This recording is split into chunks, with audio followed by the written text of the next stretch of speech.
Welcome to Move Like This, brought to you by the Accounting Move Project and sponsored by Moss Adams and Sapro. On this podcast, we share ideas and hear from guests about how they find, retain, develop, and advance women and other underrepresented groups in their accounting firms. Now, on to our guest. Hello, everyone, and welcome to this episode of Move Like This. I am excited today to be talking to Carol Ann Nash. She is the Chief People Officer at Armanino, and she recently delivered one of the Move Mini Summit sessions that got nearly 1,000 attendees. And I wanted to kind of dive into that a little bit deeper on the podcast today. So thank you so much for being here, Carol Ann. Oh my gosh, it's a pleasure. I'm excited to be here. So in your recent presentation entitled The Future of Work, I really felt like this was an important topic for us to dig into. So I, again, really appreciate you being here today. And in reality, work methods are always adjusting. But what do you think are the reasons behind this seismic shift that we're seeing today? So I'm excited to be talking about the future of work. And to your point about the seismic shift, what I would say is it's really that COVID was an accelerant to these discussions and these trends that we were seeing. I mean, the workplace was already changing. We were seeing, employees' expectations changing. But because of COVID, it was like all of a sudden we had to deploy, our entire workforce remotely. How do we do that? What does that mean? Well, thank goodness technology was already there, right? We already had Team and Zooms. Everybody was, used to using those technologies to be able to collaborate, even if you weren't in person. But it really, this is what changed the way that we work. I mean, overnight, like I said, we deployed everybody, but at the same time, the labor market was starting to change. Post-COVID, people started to really think about what do they want to do in their lives? How do they want to continue to be working? How kind of impact are they looking for? And so people really started to think about, what are their expectations? How do they feel fulfilled at work? How do they think about their long-term career, and what kinds of things, are they expecting to have an accelerated career path, or at least a more fulfilling or challenging part of work? So all those things, really started to kind of come together, giving people the time to think about what they wanted. And we had already started to see in the accounting space, accounting majors were already in the decline. We're still seeing that, students are choosing finance or business rather than accounting. And we also are seeing, less people sitting for the CPA exam. This is not a new discussion. I mean, Barry Malongsong at AICPA has been talking about this for a long time. But it all just sort of came to a head in a way, I think, post-COVID. And we were trying to say, how do we kind of re-normalize after what we've just experienced? Yeah. Yeah. And as tired as we are of thinking about COVID and talking about COVID, it's not gone. And it really did. It was an enormous impact. I look back and I had a Zoom subscription that I purchased in February of 2020 for the first time without the knowledge of how much I would be using it and how badly do you wish you had stock in the company like No before kidding. COVID, right? Yeah. For You sure. had foresight. I guess I've worked from home for years prior to COVID. So, I was using other tools and I'm like, oh, this one's kind of cool. Let's try this out. Yeah. But Yeah. yeah, you're right. And another thing too that I thought about when you were talking there was a lot of people during COVID moved, Yes. physically moved to new Yes. places. So, Yes. you know, I had a friend in New York City who came down here to Atlanta. I mean, not that we were, totally open, but, Yeah. it's scary to be in New York Yeah. City. And it was scary everywhere, but, and others that move closer to family or move to more remote locations, but still want to pursue careers that are Yeah. fulfilling and often based in large metropolitan areas. Yeah, I mean, for sure, people found it, to your point, an opportunity to be closer to friends and family, to maybe be in a less expensive area because now they could work more flexibly. They didn't have to be, located in a particular office. And so now people are kind of readjusting to that, now that they are in a in that new environment. And if they were to make a change in their to a different organization, that will influence where they'll go. So when we look at kind of the labor shortage, it is that some markets are more challenging because there's more competition. And I think that's been accelerated because of kind of that movement. I'm glad that you brought that up. I mean, I think that's a lot of it. I think people started just to think about like, oh, gosh, if I don't have to make that hour-long commute, what do I gain back?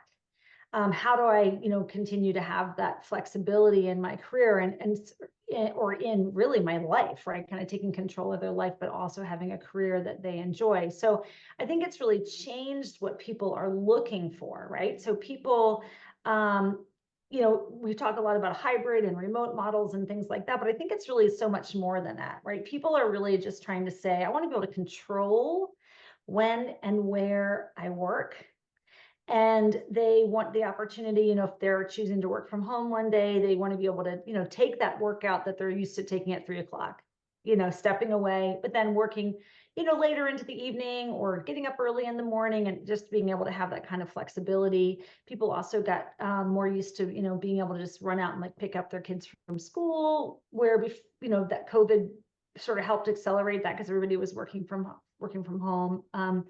And we as employers often also have to get comfortable with trusting our employees, right? That know that they're going to be productive, monitor their performance that way. It's not necessarily whether they're in their office or not. It's how are they doing their work, and are they getting the work done, and then having the conversation. So we are seeing employees actually do want to go back into the office, and I'm going to talk about the office space in a little bit. I'm hoping we'll dig into that, but they really want this flexibility. They want to be able to control that schedule to some extent, and I think that's not going to go away. And so as employers, that's I think why that hybrid concept just does come up often in conversation, because it's saying, look, when people need to do deep work and be home, do that deep work and come home. And when you need you to come together and be more collaborative with your team members, or maybe doing planning for the week, come together to do that. And so I think it's that balance that really is here to stay, which is why often we hear this idea of kind of remote work and hybrid, and what does that mean for us for the future. Well, building on that, I know you've done a lot of research in this area about what people want, not just on remote, hybrid, in office, but also, the type of work people want to do. And Yeah. obviously where we're working and what time we're working impacts how we can collaborate with others as well. So what is your research showing in this area? Yeah, well, I mean, as I referenced, the people are really looking for both that flexibility, but they also want to have an enriched career. They really want to be doing something that fulfills them. That is a personal definition, right, of what they think about fulfillment or even impact. It kind of depends on how you want to look at it. But people want to be able to be part of something.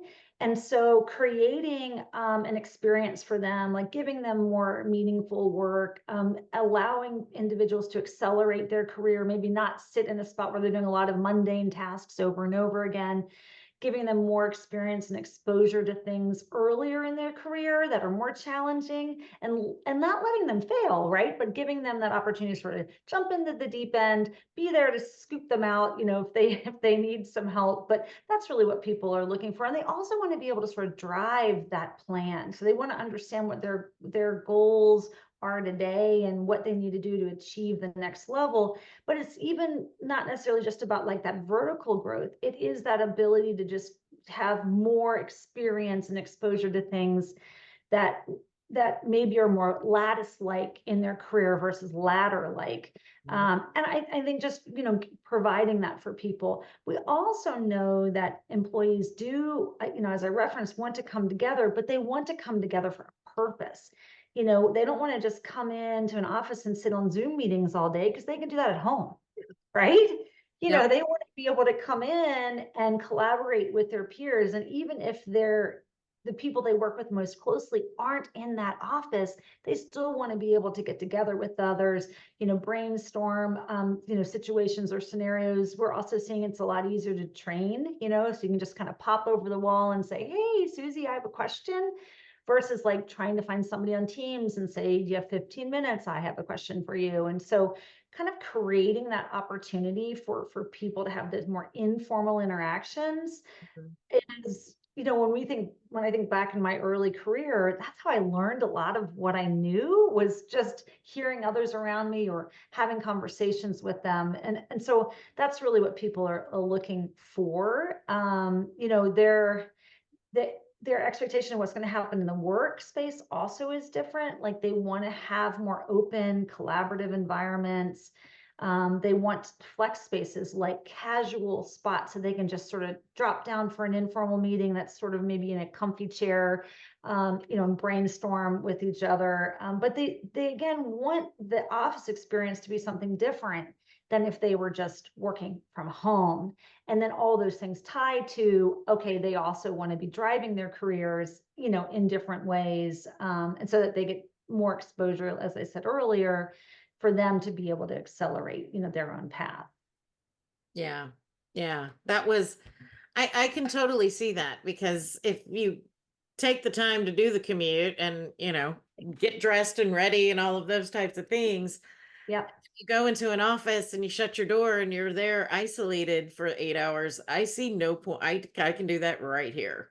Yep. Yep. We hear people that say that all the time. It's like, when we talk about being in the office, and if they if they have the power to control when they come in. So if they know that they have a project that's going to take, really deep concentration, they get to choose to stay home on Tuesday and work, right? But on Wednesday, if they want to get with their team and plan, or there's, some kind of event in the office and they're going to, I'm coming for the event, I'm just going to work, around that, and I'll take that opportunity to have some, meetings in a conference room with some people to work on things. So I think that's really what it's about, is giving the people the opportunity to think about what they need within their work week and plan appropriately so that they're getting their work done, but they're the most productive in that environment that they need in any given time. So being home when you're doing something that's really requiring, deep thinking, okay, work from home. But when you're maybe developing a strategy, or you really need more heads, coming together to solve a problem, do that in the office. Yeah. No, that makes sense. And it all goes back to just having that flexibility. That was kind of the theme of the Accounting Me Yeah. project last year, was Yep. rather than being top down, I'm your boss and I'm going to tell you what you're going to do. Yeah. It's more of a, let's find solutions that work for the individuals as well as the firm, and gives everybody what they need to succeed. And Yeah. I love that approach, and that it respects the individuals as well as the firm, just for being people. It doesn't matter your position or your title or anything. It's like, Yeah. we all have lives outside of work. Yeah, and I think for managers, I mean, they can say, hey guys, let's all meet together on Tuesday and let's plan our week out. One of the things that we're finding when we call those small teams, when the small teams come together and they're talking about the workload for the week. And, Johnny says, hey, I'm going to have to leave early on Thursday because my kid's got a dance recital. The team can say, got it, no problem. While you're gone from this time period, we can cover for the client needs. And so I think it creates this opportunity to really be much more supportive as a group, so that you're not alone trying to deal with the work on the desk. And also plan for things that you might see that are more challenging. Now, the manager, we want to make sure that they have the support that they need to be able to foster that collaboration within their teams and help them feel comfortable to manage to that flexibility as well. Just like I said, trust is a big piece there. People are getting their work done, trust that they will and they'll deliver. And if not, then that's more of a performance conversation than it is like, oh, the schedule isn't working. It's like, well, the schedule might not be working for that individual because they may not be prioritizing, what they should be doing. And then that's just a conversation. Like, how do we, work better in that spot?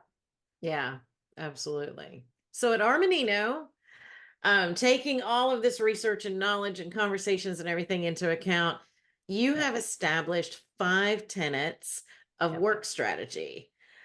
Can you briefly walk me through what each one is and then how it plays out on a day-to-day level as well? Yeah, for sure. I mean, and I'll explain the why we kind of went down a strategy was in 2022, we did lots of different solutions. Like we found we listened to our people, we do engagement surveys and we get, we gather feedback of what people are saying that they want or need or, where they're struggling. And what we found was we would just create little solutions. Let's roll this initiative out. That's going to address this piece. Let's roll this situation out. That'll address this piece. And we called those pinpoint solutions. They became confusing sometimes for our people. They didn't really understand the why behind we were making those decisions or rolling those things out. So we said, you know what, let's step back a second and let's really talk about a 5-year plan. And we don't have the answers for year 2, 3, 4, right? And 5, right? But let's start with year 1, but kind of get a sense of this framework of what we're trying to achieve so that everything we were doing was rolling up to that strategy. And we were leveraging, so to your point, the research that, we looked at, like how our American managers are feeling and all the stress points that they have, how people were getting more comfortable to this flex, environment where it was both hybrid and remote. What kinds of workspaces are they looking for? Kind of going back to that meaningful work. So we really use those big buckets of research for us to then tailor to those tenets that we built within the strategy. So tenet 1 was really about helping people talk less about just billable hours, like we do in professional services. We all talk about your billable time.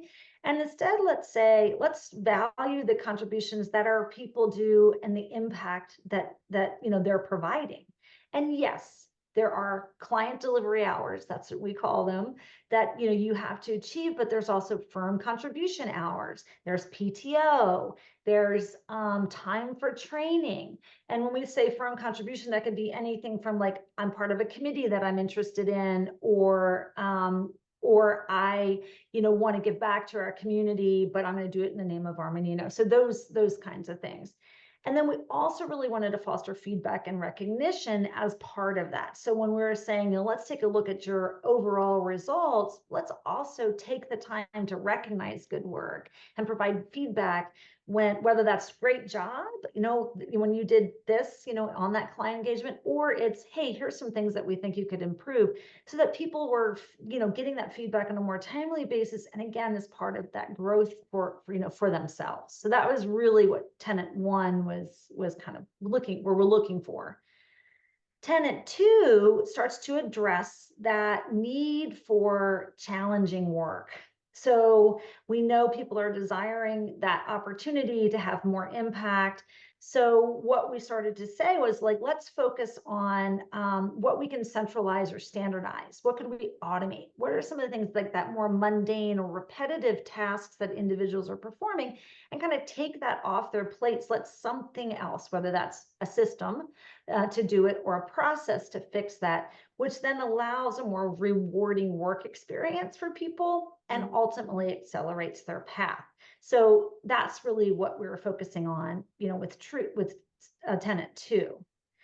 Tenet 3, I referenced small teams. This is really where we said, how do we create and foster more collaboration so that when people aren't doing just that deep work, and how do we get them connected with their teams that they're working with? We empower these teams to determine their schedule, how they would, work with their clients to deliver, and that what is in-person time versus what's outside time. We're also developing those managers. So we talked about that previously, is that, if you get the managers the tools that they need to be able to manage people in this more flexible way, they're also going to be more fulfilled. Yeah. And so, we know there's a lot of pressure on the American managers. It's a lot of what's happening, in the when we're looking at our research is, they're feeling burnt out. They feel like they have too much on their plate. Many would say I'd rather not be a people manager if I had a choice. It doesn't mean that they don't like managing people, is that we're putting a lot of pressure on them. So how do we develop them and focus on them? So that's been a big part of what we're focusing on in the strategy, is developing those people managers to be the best people managers they can be, and also for them to feel rewarded in that particular work. It's not just a side job. It's really part of their job. Mm-hmm. And then tenet 4, we, going back to this idea of bringing people together into offices, and giving them space to be more purpose driven when they're there, whether that's work related, like that collaboration time, or fun, like, an event. We really believe that teams are stronger when they're working in person. So we've been focusing on, hiring people closer to our offices to make it easier for them to come together. We are very much of a give back culture at Armanino. It's part of our purpose, is to really having an impact on community. So we provide volunteer opportunities for people to come together and, give back. And then, this is, so both, it's kind of locally focused, but it's also camaraderie that we're fostering. I actually 2 weeks ago was on what we call volunteer vacation in Portland, where 19 of us were working on with the Nature Conservancy, basically repairing trails within this community, a park. And what was awesome about it is I got to meet people from Armanino I had never met before. So that's fostering my connection, within the firm. So things like that have been part of our focus. And then we have tenet 5, and tenet 5 is addressing the actual physical spaces. So as we, think about bringing people into the office and then giving them ways to, or opportunities to collaborate, how does that change the space itself? So we focus on like me spaces and we spaces. So a me space would be, giving an opportunity for workstations or small offices for people, to have that time when they need more quiet space, but also having more conference rooms, more small, like we call them meetup rooms, but also having like these informal soft spaces around where you could have, 4 chairs with a small table, to people that can just informally kind of crash, sit there, talk through a problem, and kind of go back to their workspace. We have a lot less workspace and a lot less offices because we know people aren't coming in 5 days a week. Yeah. So we've, created opportunities for people to be able to just reserve a space when they're there, not necessarily that many dedicated spaces. And that, again, depends on the work. If they're coming in where they know they're going to be, just going in and out of meetings all the time because they're working with team members in person, they just need a small place to put their, their stuff, frankly, versus like, oh no, I know this is more quiet time, so I'm going to try to dedicate to an office, so I can close my door and, maybe be on Zoom more collaborative, cross geography kind of meetings. Huh. It's almost like you're creating that coffee shop atmosphere. Yeah, for sure. I mean, we have, we, in our headquarters office, we actually have a small space of like a massage chair, like giving people an opportunity to sort of step away, right? Just step away from the work, relax for a few minutes, and then kind of get refocused. Quiet spaces are really important. We've seen a lot of things in offices where people have true quiet rooms where there's very soft music playing. People could go in and do kind of meditation or, yoga, just to kind of get them, a moment to just recenter so they can kind of go back. But yeah, and it's not just about having, coffee spots and snacks. However, all the research says that people are looking for that. They want healthy snack options when they're going to be in the office, that they can just grab quickly and, snack in the conference room or at their desk, and having lots of options for them. But on the healthy side, that does work. The other piece on spaces, and kind of said kind of coffee shop, it reminded me of plants. All Mm, the research is saying bring in live plants, just like, when someone moves into a new home, you bring a plant, right? To say, yeah, I'm bringing a living thing into your home. The same thing is happening in the office spaces. It's just not only just creates oxygen, but it has a really nice energy to have these, living green things. They also look nice, right? But, within the office. So again, just creating the space of an office to not be just this sort of four white walls, mhm. and cube spaces, being more open and having these bright, more collaborative environments. Yeah, that sounds like a really great atmosphere. So, my last real question for you, and then I have a couple of just fun questions I Yep. find interesting. So those for firm leaders that want to create a culture where people want to work, particularly in today's talent shortage, which we didn't even really get into, but Well, well, that could be a whole conversation in oh itself, yeah, that's for sure. that is definitely a future conversation. But what do you recommend for those that are, they're competing and Yeah. there's only so many people out there and there's a lot of people that want to hire them. So Yeah. what do you No. recommend for firm leaders that want to be competitive and attract people to their firms? Well, I mean, I think it goes, first of all, just to develop a strategy, but understand what people are looking for. And people are looking for an environment, where they get to, again, collaborate with others, have opportunities for career growth, have opportunities to give back. When they're in the office, have a very open, welcoming environment, and and and offer either investment in themselves for like leadership development, professional development. We know that's what people are looking for. They want to see an organization invest in them, and not just the individual giving to the firm, or the organization they're working for. So I would say start with that strategy. Think about what's important to you as an organization. We have a very defined culture, like every organization does, right? Things that are important to them, whether that's your purpose, mission, however you want to call it.